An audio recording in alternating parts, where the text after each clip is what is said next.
Pasensya na kayo, medyo mahaba-haba ang video natin ngayon. So yan, pinapakita ko lang sa inyo na sa mga bago pa lang mangingibang bansa, lalo na kung saan man yan, Qatar o usually Middle East lang yung experience natin. Thank you, bye. Ayan, alis na tayo, balik na tayo sa ating area. Tara, let's go. So, balik na tayo dun sa ating pwesto. Balik na tayo sa Bila. Bumili ako ng tinapay, palaman, saka yung tawag dito, pinakurat, sasawan ko ng isda. Kasi paborito ko yung pinakurat na yun, sasawan ng isda. Tuwang-tuwa sila kasi binlag ko yung nila, tindahan nila. Nahiya ako magtanong, baka bawal naman daw, welcome So balik daw ako sa kanila, ibablog ko rin yung kanila kung ano yung mga product ng tinitinda nila. So, okay lang pala yun, okay naman pala mabait naman. Kaya kasi ako nagpaalam kasi sarili ko lang naman yung kinukuhan ko, kaya hindi naman na sila na nagalit. Yung pala mas gusto pala nila yung kukuhanan ko yung nila, paninda nila. Na-invite nila ako na balik daw ako, tapos i-ano ko yung kanilang mga available product ng mga Filipino food. So ito, nakabili tayo ng isang plastic. Gutom ako o nagugutom yung mga kasama ko, yan, alakarin lang nila rito yung tindahan. So swerte lang naman dito sa ibang bansa, usually sa Qatar o sa Saudi ka man ba rin, yung kung walking distance yung mabibilan mo. Yung tindahan na to, hanggang open sila until 3 AM. So anytime pag may mga kailangan ka, sabong panlaba, gamit sa bahay, kung mabibili mo lang. Ito, may pusa pa. Ming! Ming! Ito yung pusa rito. Ming! Yung pusa nakatambay. Dito pala sa Qatar, napakaraming pusa rito. Kasi maraming pagkain. Yung mga excess nilang pagkain, napakain nila sa pusa. Pasensya na kayo, medyo mahaba-haba ang video natin ngayon. So yan, pinapakita ko lang sa inyo na sa mga bago pa lang mangingibang bansa, lalo na kung saan man yan, Qatar o usually Middle East lang yung experience natin. So nakapunta na tayo ng Saudi Arabia, ng Abu Dhabi, UAE, Al Ain, ano sa baba, dito ako sa Qatar, Saudi, Abu Dhabi.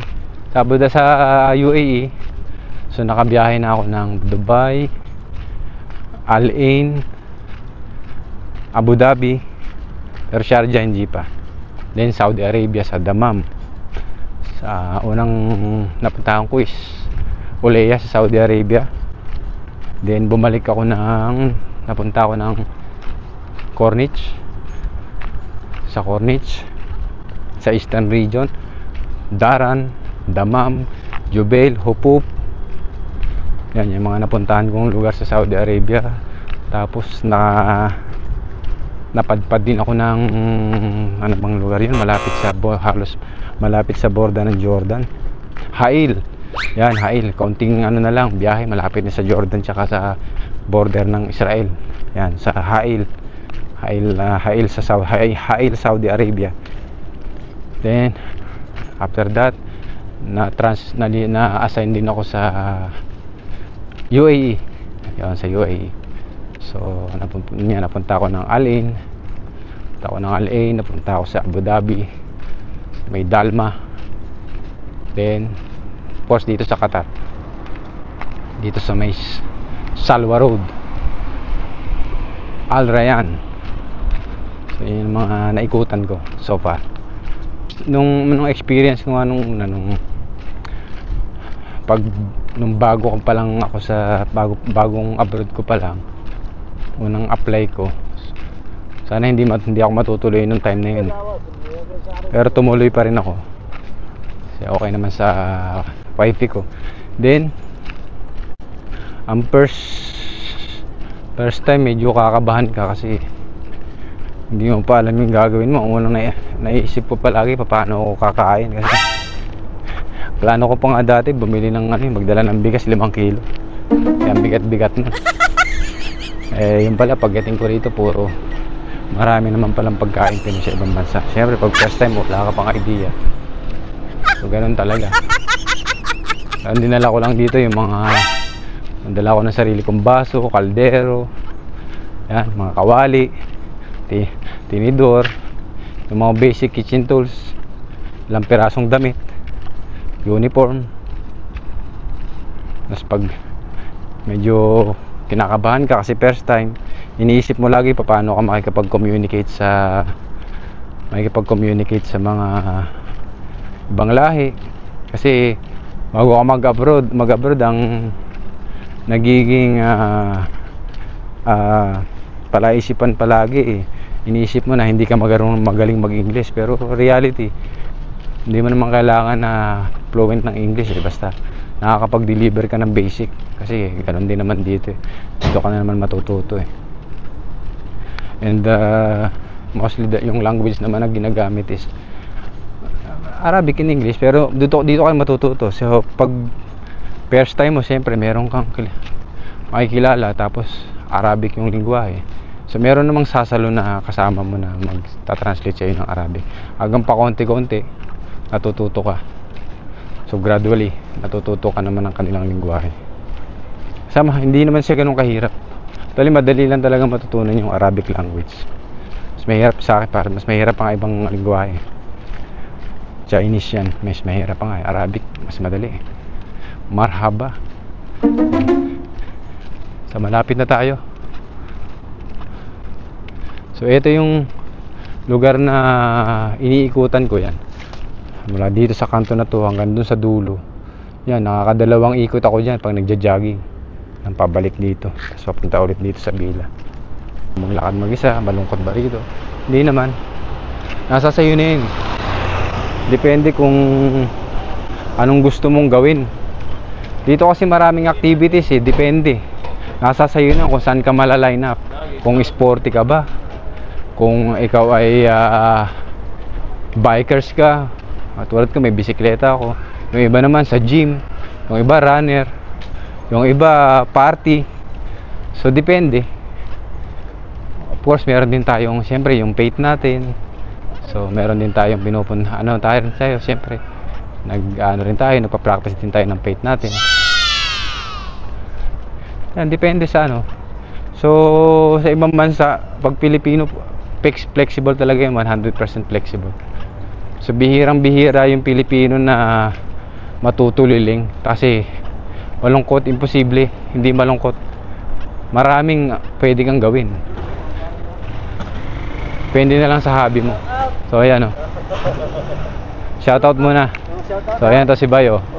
Natatapos niya lang bati ka muna. Ayan binabati ko mga kasama ko sa Jeret. Yan. Jogging muna. Yan. Natapos niya lang mag-jogging. Hop! Rang. Sabihin na natin si Alex, yung kasamahan natin. Order siya ng pagkain niya. So, dito na tayo sa ito yung Boy OFW.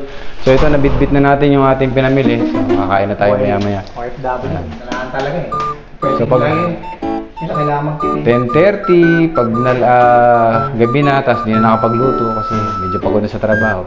Wala nang choice. Papakain namin na kahit yung lutong tinatawag na kaldereta ng mga Indiano, pero masarap. Masarap yan. Panalo yan. So umpisa lang hindi mo siya magugustuhan, pero pagkatagalan, hanapin mo na. Sarap naman ang pagkain. So yan, dito na kami, pakit na kami sa... Alam ng mga taga Middle East pag sinabi yung masala. Ayan, masala. Dahil pa tayo sa 12th floor. Bakit na? Ito tayo. Parang konti lang elevator namin. So magsi-separate ways na kami. Yung siya sa kabila. Ito, may bisita pa tayo. May sa kabila, ito yung pusa niya. Meron pa kaming bisita rito, Mr. Hasir. Hello, how are you? Welcome, Mr. Hasir. So kinuha niya yung aming pusang makulit. Ayun. Mingming! So ayan si Mingming. O yan yan ang alaga naming pusa ritong mabait. This is the cute cat. So na, dito na tayo sa Bila. Kain muna tayo. Okay, salamat sa Diyos. Makarating tayo ng maayos. So ito yung ating pinamili. Sa Bacala, bumili tayo ng tasty bread. Pancit Canton, pero wag maaraw-araw. Ladies choice na palaman. Tsaka syempre yung sausawa natin. Yan, pinakurat para sa isda. Okay.